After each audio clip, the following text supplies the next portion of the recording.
I try to imagine a fellow smarter than myself, and then I try to think, what would he do?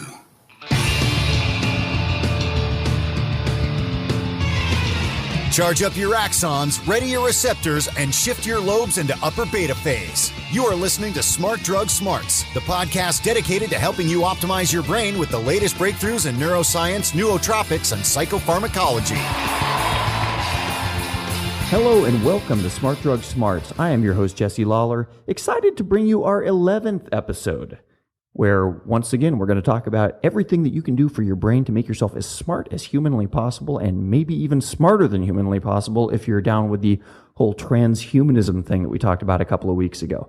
Let's see, I feel like I should almost sort of do a rundown of the various brain-enhancing things I've got in my system right now, because if I'm talking a little fast, you might notice that there's some caffeine percolating through me. I also took a 100 milligram modafinil tablet myself earlier today, probably about 9 hours ago at this point.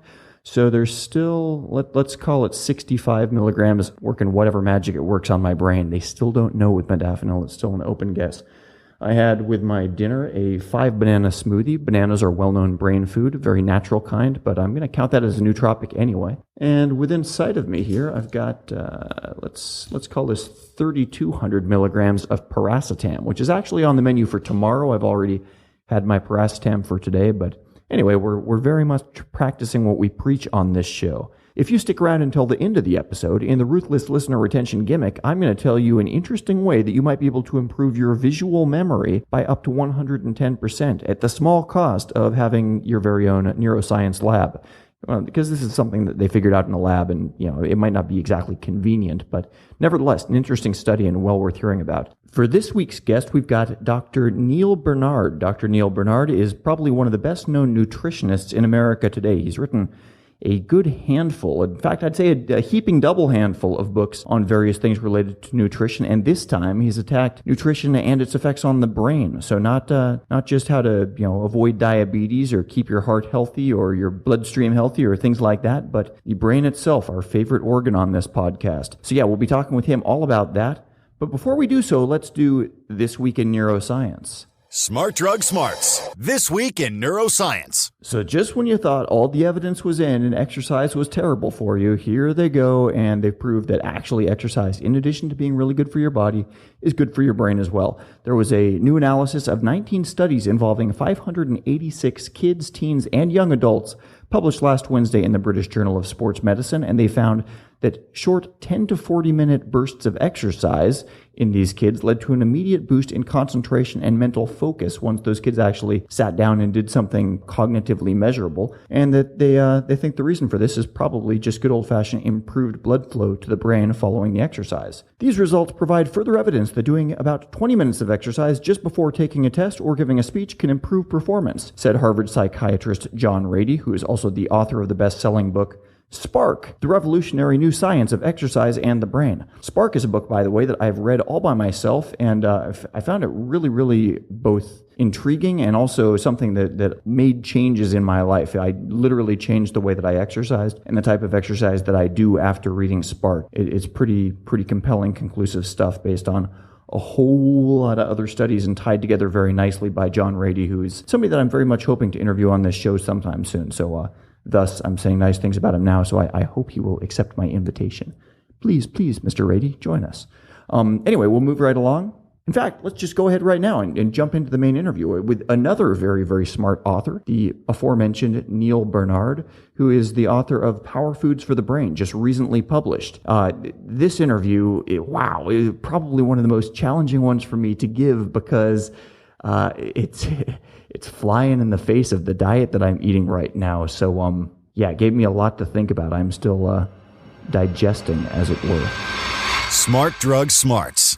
Tell me, I guess, first of all, you've written on a variety of nutrition-related subjects. What drove you towards the brain with this book? Alzheimer's disease is an epidemic that is really hitting very, very hard. In the United States, 5 million people have Alzheimer's right now. That number is projected to triple over the next few decades. Unlike so many other conditions, there is really nothing in the pipeline that looks like a satisfactory treatment for it.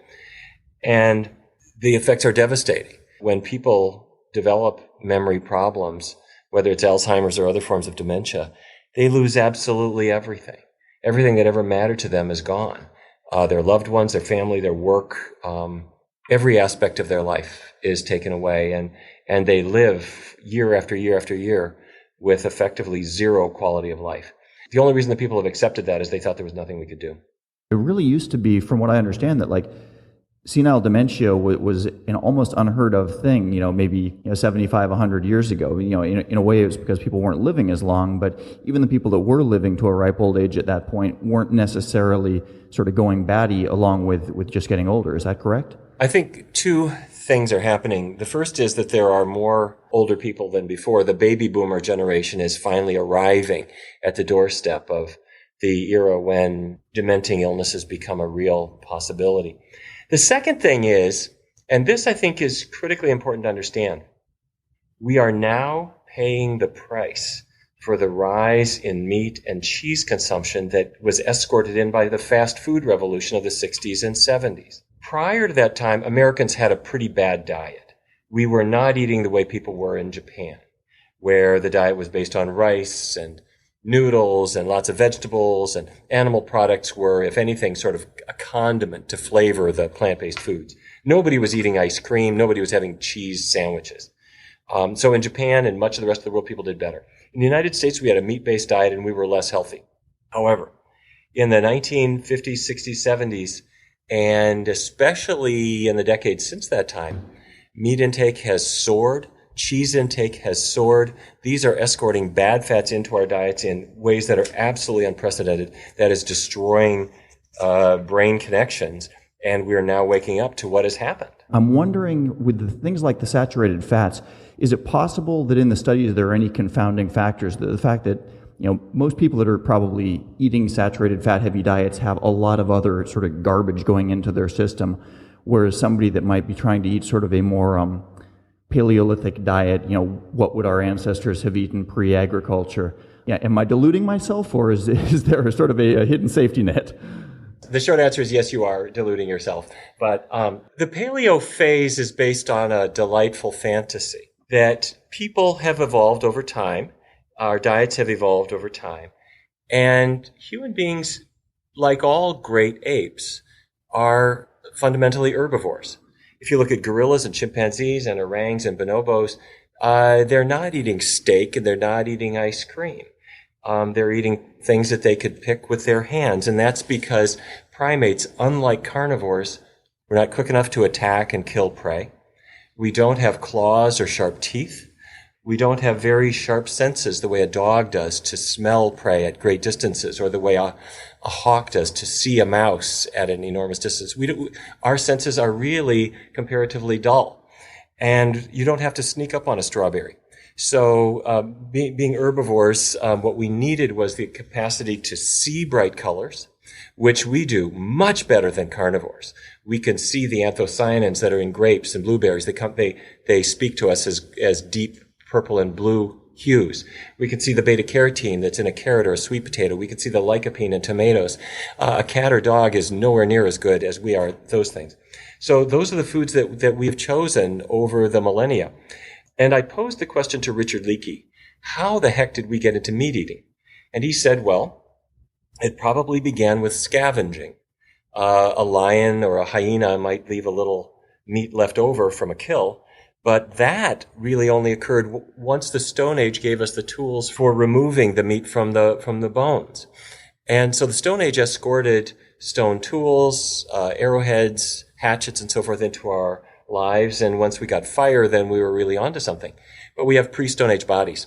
So the paleo fad has said, well, let's assume that the natural diet of humans is something once we arrived at the Stone Age, but before we figured out how to grow rice, and that's the phase that we like. It's sort of the equivalent of, it's sort of the Amish view of nutrition, if I can put it that way. You select a time frame that you want to live in, but it doesn't make biological sense because our bodies are still herbivorous bodies. Isn't in the Stone Age, though, something that started so long ago? I mean, people have been using fire, and they've found arrowheads and things like that from coming up on, I think, 1 million years ago. So there's like a much longer history of using fire, cooking food, things like that.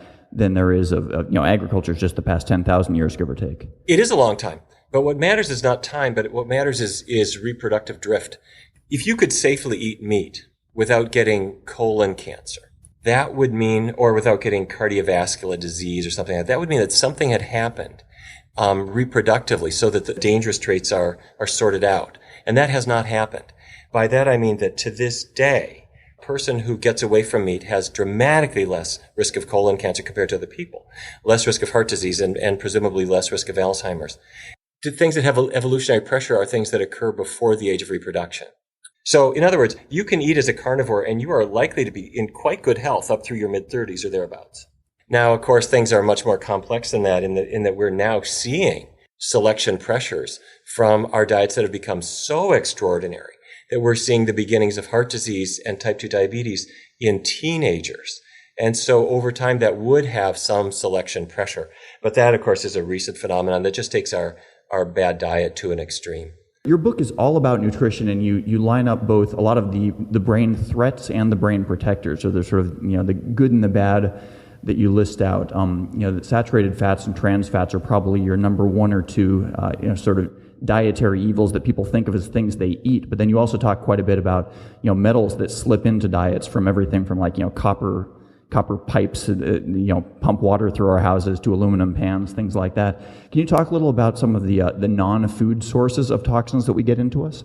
Yes, and it starts with a look in the brain. When you look at the brain of a person who's died from Alzheimer's disease, you find in the beta amyloid plaques are not only strands of beta amyloid protein and cholesterol, but also metals. Although you need a trace of iron for hemoglobin to carry oxygen through the body, you can easily overdose on iron, whether it's through red meat or through cast iron pans, or iron supplements from that, for that matter. Copper is needed to make enzymes. You need only a very tiny amount, less than 1 milligram a day. And it's very, very easy to overdo it if you have not only copper from liver or from lobster or shrimp or crab, but also from copper pipes. And oddly enough, one of the biggest sources of both copper and iron is multiple vitamins. The vitamins themselves are good. They can bring you B12. They can bring you vitamin D, which you need if you're not getting sunlight. But the manufacturers want to advertise that they have all the micronutrients you need, including the ones you're already getting plenty of in food.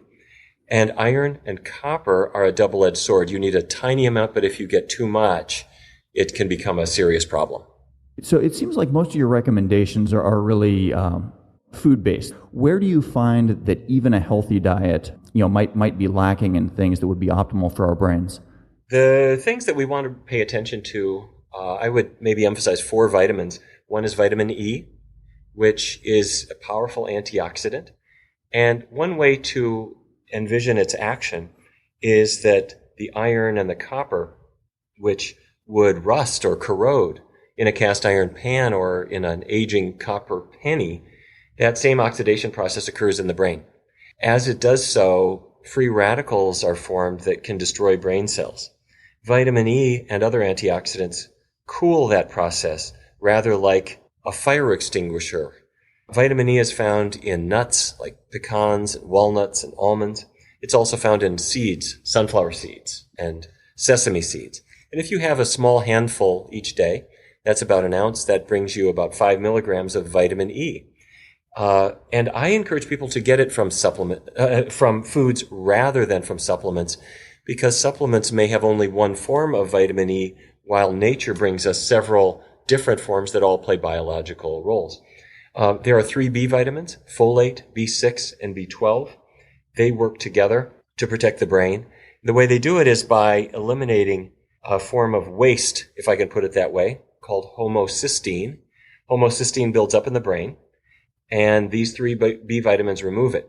But if you're not eating your foliage, which is where folate comes from, kale, spinach, broccoli, if you're not eating your beans and bananas, which is where B6 comes from, or if you're not taking your B12 supplements or enriched foods, you're missing B12, and you need to have these 3 together to get rid of the homocysteine. So those 3 are really important, and they help protect the brain. One of the things that everybody hates to hear, especially if the people that are sort of making the effort to eat right and are getting their fruits and vegetables, is the fact that because of soils getting increasingly depleted and overuse of chemical fertilizers and things like that, that even when you're eating your greens, the greens aren't necessarily as healthy as they would have been 75 or 100 years ago. What is a person to do? Well, first of all, you want everybody to be vegan. When I go back to North Dakota where I was raised and I see cornfields as far as the eye can see, and soybean fields, just acre after acre after acre. Every single seed that was planted, every single drop of irrigation water, every single bit of fertilizer that's added to it, every drop of pesticide is all going not to the service of feeding people, but to feed chickens, pigs, and to feed cows. So the people following the paleo diet or the carnivorous diet are happily stuffing themselves with the products of something that is absolutely destroying and depleting the earth. Not to mention then putting these fertilizers into the streams and waterways. Americans eat more than 1 million animals per hour. And it's a luxury we can't afford. So having said that, if everybody were eating plant-based foods, we would still have cultivation. But you don't have to feed huge amounts of corn and soybeans to other beings in order to get this little bit of nutritional residue. It's a much more efficient system. Where are the bigger gains to be had? By avoiding toxins or by putting in beneficial nutrients? You want to do both, and luckily a shift toward a plant-based diet accomplishes both. What you're doing is you're getting away from the foods that have the bad constituents toward the ones that are good. It's the equivalent of taking out the pump that has diesel. You pull it out of your gas tank, you put in the one that's going to give you unleaded, and suddenly you're not getting the bad stuff, you're getting all the good stuff. So it's very, very easy to do both. And what I encourage people to do is to break it into steps. For anybody, a diet change will sound a bit daunting. And particularly when I'm saying, let's get away from the animal products, if you grew up the way I did, eating animal products all the time, it sounds difficult to change. So I break it into 2 steps. And the first step is you just try different choices, whether it's my white bean chili or my English muffin pizzas or whatever, the recipes that I have in Power Foods for the Brain. Try those. Or if you're at an Italian place, try the pasta topped with the artichoke hearts and mushrooms and chunky tomatoes. Or go to a Chinese restaurant and try the millions of different vegetable entrees that they have. Or next time you're at the sushi bar, instead of the fish sushi, try the cucumber sushi. So we're just testing out what we like. And then step 2, when you're ready, is do it all vegan, all the time, but for about a 3-week period. And what you discover at the end of that time is you really like what you're doing. And it starts to make sense, and you feel better, and you're losing weight, and your energy is up, and it really is a good way to go. And luckily for many people, it's a lot like quitting smoking, where at first you're thinking, how can I live without my crutch? But then after a little while, you're so glad to have made the change, and somebody couldn't pay you to go back. And that's what happens often when people make a change. Of course, here I deal with people who have diabetes, or they have chronic pain, like arthritis or migraine pain or diabetic neuropathy. So we see people who they feel delighted to discover that they don't need medication anymore, or that their pain is gone, or that they're finally losing weight after years of struggle. It's such an encouraging thing to see, and people feel a tremendous reward for it. So in your practice, you're oftentimes dealing with people that are on the downslope of their health, and they're trying to get back to where they were. A lot of our listeners are younger people that might already be in okay health, but are looking to kind of amp up their brain to the next level, get increased cognition, increased speed of recall, or be more alert for more hours of the day, things like that. Have you seen either anecdotally or otherwise some of the brain benefits that can come to people that aren't yet on that sort of mental health downslope? A couple of things. When a person gets away from the meats and the cheeses and so forth, and they're getting away from saturated fat, keep in mind what the saturated fat looks like. It looks like bacon grease that you've poured out of a hot pan into a jar. And as it solidifies, it turns into this waxy solid. Well, in your bloodstream, it's a bit like that too, although it's broken up into particles. The point I'm making is that your blood on a meaty diet is more viscous. It's thicker. So that means your blood flow is more impaired. Your oxygenation of the brain is not as efficient. Your athletic ability is not going to be as good. And your recovery afterward is not going to be as good. So many people report when they get onto a plant-based diet, they're not aware that their blood viscosity has just improved. They're not aware that their brain oxygenation is better. They just know that they feel better. They feel lighter. If they're athletic, they notice that their times are better. They notice that their recovery after their half marathon is surprisingly fast. They don't understand why, but that's what's going on. We also notice that mood is often better. And I have been a bit unsure as to all the reasons for that. But I've noticed that many times when people switch to a plant-based diet, their mood improves. Whether that's because their digestion is suddenly sorted out and they're not grumpy for that reason, I don't know. I'm obliged to ask. I know that you're sort of a food and nutrition guy, but because this is a podcast specifically about smart drugs, I have to ask, as far as sort of supplements or other nootropics, what are your thoughts? Are there any things that you do yourself as far as sort of pharmaceutical brain enhancement? You're obviously a very smart guy, so people would love to hear your any tips or tricks you might have that are sort of beyond regular nutrition. I think everyone should take B12. I think it's not optional. I think it's essential. The U.S. government says that everybody over age 50 should take vitamin B12 as a supplement, not getting it from food. And my only change to that is I think it should happen at every age. You need vitamin B12 for healthy nerves as well as for healthy blood. And it is not made by either animals or plants. It's made by bacteria. And some people hypothesize that prior to the advent of modern hygiene, that there were bacteria everywhere, in our mouths, in our fingers, on our food, in the soil, everywhere, and that we would get the 2.4 micrograms of B12 that we need. Whether that's true or not, I don't know. Animals carry B12 in their gut, and so it will end up in meat, it ends up in milk. We have those same B12 producing bacteria in our gut, but our absorption of their B12 is very, very minimal. Many people who think, well, I'll get B12 from meat, don't understand that if you don't produce enough stomach acid, or if you're on an acid blocker, or you're on metformin for diabetes, your ability to pull that B12 out of the meat source is impaired, and people get low in B12. But the supplements are highly, highly absorbable regardless of these factors. So I encourage everybody to take B12. The amount doesn't matter. They all have more than the 2.4 micrograms that an adult needs, and you can't overdose. It's perfectly safe at any dose.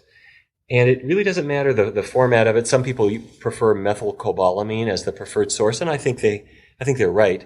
But whatever source you get, it's important.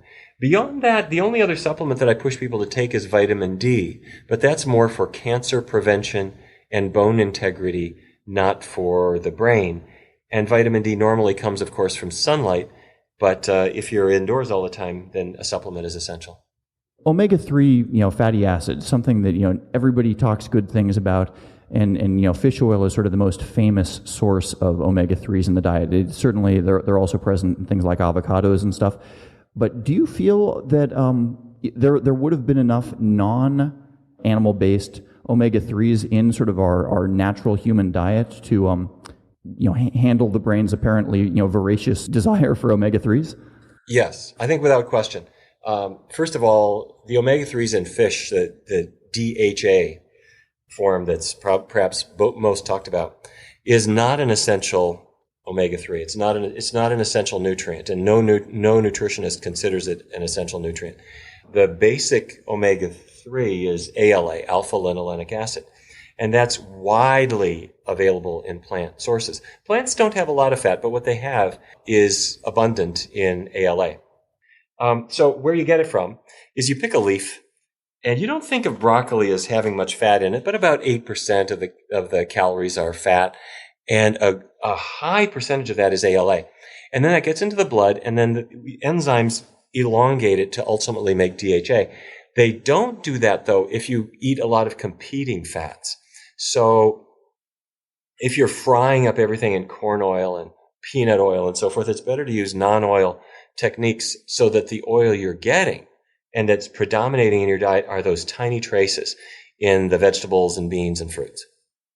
One other question for you is, what would be sort of your most out there brain tip for people that are sort of into, brain hacking and improving their, mental performance? Turn out the light and go to sleep. That's where people really goof up, is they stay up late at they're up till 2 a.m. doing exciting things because the world has brought absolutely everything you can imagine right to our fingertips through the beauty of the internet. And before that, it was the fact that we had 300 television channels and so forth. But there is something to be said for stopping. When you turn off the light and you doze off to sleep, your brain starts to do something it has been aching to do all day. And that's filing. It says, okay, you learned these words, you had these experiences. It's a jumble of file folders piled all over my mental desk. Now that you're stopping and you've closed your eyes and you're finally asleep, I can put these things in their place. So your brain does this filing. If you put EEG leads, you attach them to your scalp, you discover that slow wave sleep is now predominating. As the hours tick by, all of these memories are put in a place where then they can be recovered later on. So that when you're on Jeopardy or whatever and somebody asks you, what is the capital of Madagascar, you know what it is because it's been filed. The second half of the night, the brain has a different job, and that's restoring emotional control. So you put on the EEG leads and you say, this is REM sleep, and you look at the eyes and they're twitching all over the place. They're doing that because you're dreaming. And the dream has emotional content, which is often odd and a bit hard to characterize. But what the brain is doing is making sense of emotional things that have occurred during the day and resetting your emotional control. So the next day you wake up refreshed, mentally alert, and emotionally stable. If, however, you stayed up all night, you discover that your memory is shot. And the longer you do this, the worse you get. Don't get me wrong, the brain is an imperfect organ, but it is at its best when we get out of its way, let it do its filing, and then start over the next morning. Well, anything that you'd like to circle back to, any final points or thoughts? It's been a really, really good interview, and really appreciate your time. I would just say one thing, and that is don't wait. Think of the age at which you noticed your first gray hair. It doesn't happen when you're 85. When did you have your first wrinkle, perhaps? That doesn't happen when you're 85 or 90 either. These things can happen in our 20s, maybe around 30. The brain is aging too. There was a terrifying study funded done in California by Kaiser Permanente. They tracked cholesterol levels, and they noticed that they predicted the risk of Alzheimer's disease. The higher your cholesterol, the higher the risk of Alzheimer's. However, the cholesterol levels that they were choosing were the ones taken when people were around 40, meaning the diet changes people made early in life dictated what was going to happen to them decades later. We'd already seen that with the heart, that if you could look into the arteries of a 16-year-old, they're already showing the atherosclerotic changes, that it's not normal. It's a disease state that we subject ourselves to because of diet. So don't wait. Realize that the changes are starting to happen already at whatever age you are. Certainly if you're a teenager or beyond, these changes are beginning. Now is the time to really power your brain with the most healthful foods possible, best exercise, and good intellectual stimulation, and then stop and go to sleep. Great stuff. Well, we'll wrap it up there. Thank you so much, Dr. Neal Barnard. And definitely let everybody know about your book just coming out now, Power Foods for the Brain. Yes, it's got some recipes in it that I hope people enjoy. Thank you so much. You're doing a great thing in the world. Smart Drug Smarts, the podcast so smart, we have smart in our title twice. Wow. So very interesting interview for me. Hit very close to home hearing some of the things that he was having to say. And, it affects, these sort of issues affect my own personal diet so much that I've really got to kind of reconcile some of what we talked about with some of the other things that I've been, listening to and reading and believing and sort of doing as experimental shifts in my own diet recently. So I don't know, I'll keep you posted on that. Obviously this is not a nutrition show. It's a, brain and a brain drug show, but the nutrition that we put into our bodies has so much effect on how we feel mentally that it would be remiss of us not to really kind of keep coming back to that core issue of nutrition and what we should be eating. But shifting gears entirely, as promised, to what we can do to improve our visual memory, let's go to the Ruthless Listener Retention Gimmick. Smart Drug Smarts, Ruthless Listener Retention Gimmick. Okay, so this is coming to you out of Australia from a bunch of Australian researchers who have done an interesting new study and found that donning an electrode-studded thinking cap, in case you happen to have one of those, can improve your memory by 110%, which is shocking. I mean, that shocked me when I read that number, so I would have 210% the memory that I'm used to right now? What does that mean? What do I have to do to get this? Well, it turns out you've actually got to kind of short circuit the way that your brain works and make it work worse in some cases in order to get the benefits in others. Here's what's going on. So everybody's got on both sides of their head something called the anterior temporal lobe. This is a part of your brain, and both sides of your anterior temporal lobe deal with memory formation. However, they do different things. So the left ATL deals with visual memory and the context that it's in, like how does this thing that you just saw relate to other things you know? What's your emotional state about it? What is it in motion? Is it related to other objects that you know about? All that kind of stuff. Whereas your right ATL is kind of just the facts, ma'am. It's just, did you see it or didn't you? What was it? So you remember like Rain Man and Dustin Hoffman's character. He was autistic. He had the amazing ability to memorize like counting multiple decks of cards at once, things like that. Researchers were wondering, how is it that autistic people have these magical seeming powers? And does this have anything to do with the fact that many of them have lesions on their left ATL, which apparently prevents the left ATL from working as well as it does in normal people? So they did some looking into it. The answer seems to be yes. And so they created this, it's basically like a shower cap with dime-sized electrodes all over the left half of it. They put it on regular folks and turned this thing on so they would have sort of low-level electrical stimulation that would kind of, confuse, baffle, and make not work so well the left side of regular people's ATL, sort of making them analogous to what's going on with people with autism. And they found that, lo and behold, once the left ATL wasn't able to kind of get its chatter as far as like, hey, here's the context of what you're seeing and blah, blah, blah, and there wasn't that sort of crosstalk between the two halves of the brain, then the right ATL was actually able to do its job of just, did you see this or didn't you, quite a bit better. So pure visual memory was improved 110% by intentionally short-circuiting the contextual memory formation that would normally go along with it. So pretty interesting stuff. I mean, obviously, it's kind of a net loss. You don't want to give up your contextual memory just so you can have kind of the did you see it or didn't you style memory. But it's interesting that the brain works that way, and it's interesting that there's so much of an inherent loss in having different parts of the brain talk with one another that basically 55% of your brain's visual performance memory efficiency is sacrificed, and apparently for good reason, just to give you that contextual information. So fascinating stuff. The brain continues to be weird and interesting. Smart Drug Smarts, where we turn information into sound, into bits, into packet data that turns back into bits and sound, and then into neurotransmitters that release funds that release mail-order synthetic chemicals that cross the blood-brain barrier to release augmented performance from your brain. Okay, so that is the episode. If you liked what you heard, please recommend this podcast to your friends. Leave us a review on iTunes if you're feeling particularly charitable, and I should let you know that also the website has had a major facelift recently, which is pretty cool. Got some good feedback on that, which thank you for those of you who have written me and said nice things. And I actually got a bunch of emails over the course of this past week with some really good advice as far as future guests that we might have on the show. Want to say thank you to all of you who wrote to me, and I think I wrote back to each and every one of you. And it's not like I'm getting Santa Claus style bags of mail every week, so I can still handle that, and totally appreciate those of you that are reaching out. Anyway, in the conspicuously near future, I'm planning to actually have the Smart Drug Smarts listener poll up on the website to get a bunch of information from you guys on the kind of things that you're putting into your systems now, the benefits that you're receiving, where you're getting your stuff. So hopefully pick up some good information that we can all sort of share among the Smart Drug Smarts listener community.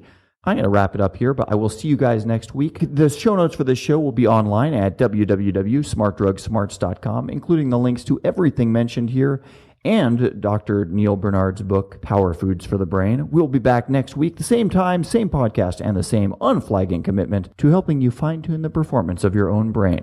Have a great week. You've been listening to the Smart Drug Smarts podcast. Visit us online at www.smartdrugsmarts.com and subscribe to our mailing list to keep your neurons buzzing with the latest in brain optimization.